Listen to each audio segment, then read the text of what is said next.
আসন্ন বর্ষাকাল, সেই বর্ষাকালে এখন সবথেকে বেশি যে প্রকোপটা হয় সেটা হচ্ছে ডেঙ্গু। আমি এই মুহূর্তে রয়েছি রাধানগরের শিবতলাতে। সেখানে এক দাদাভাই তার ডেঙ্গু যাতে প্রতিরোধ করা যায় তারই প্রয়াস করছে, চেষ্টা করছে এই স্প্রের মাধ্যমে। এবং আমি দাদাভাইয়ের কাছে জেনে নেব যে দাদাভাই এই কাজটা কি অ্যাকচুয়াল। এই কাজটা হচ্ছে এই ডেঙ্গু স্বাস্থ্য দপ্তর থেকে করাচ্ছে, এটা গ্রাম পঞ্চায়েতের বিডিও অফিস মাধ্যমে।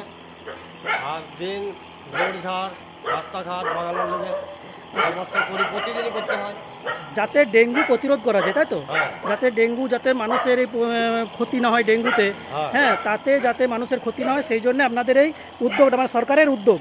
সেই সরকারের উদ্যোগটাতে আপনারা প্রায় কি এইটা কাজ করেন? হ্যাঁ, প্রতিদিনই করতে হয়, প্রায় করতে হয়, প্রতিদিনই কাজটা করতে হয়। ঝোড়ঝাড় কাটা, কোনো জায়গায় জল আটকে গেলে বাগানো কি কাটিয়ে বার করে দেওয়া।